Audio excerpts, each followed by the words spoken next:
Joining us now for his analysis of the weekend's biggest news and stories is columnist with the Australian newspaper, Chris Mitchell. Chris, great to see you. How are you? I'm great, Rowan. Thanks for having me. Our pleasure. Now, you wrote brilliantly today about the reality of renewables and this whole net zero fallacy that we appear to have fallen for. And quite fairly, I might add, you lay a lot of the blame firmly at the feet of the media.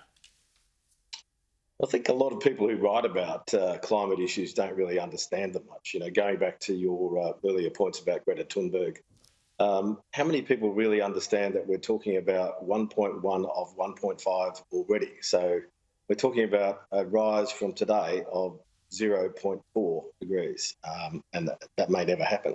So, we see a lot of people talking about how cheap renewables are. Well, these are renewables that are not backed up by any firming technology. We don't have Snowy 2.0 up yet. We know that the network is going to have to be trebled in size so that we can feed in solar and wind power from all over the continent when we start cutting back further on coal and gas. So I think the media has misled a lot of its readers for a long time.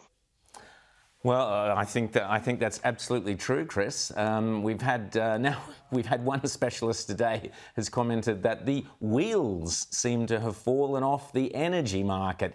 That comment could apply nationally, but or even globally. But he's specifically referring to Queensland. So, what's the story there, Chris?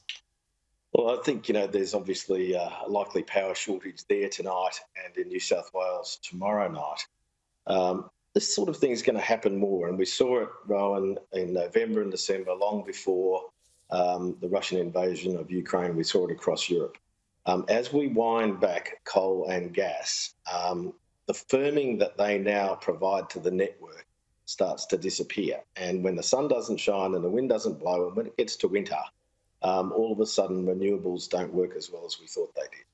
They turn out not to be so cheap and to be much less reliable than we thought.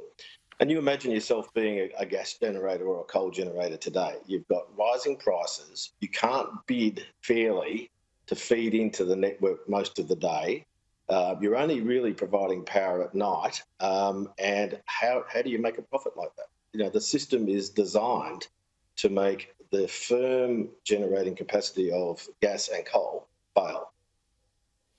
And that is just terrifying because, of course, Chris, it's always the most vulnerable who are the victims of all this. Sure, I'm sure certain hedge fund managers and others are rushing around making money out of all of this, but it's those people we hear of who can't heat their homes during this cold spell.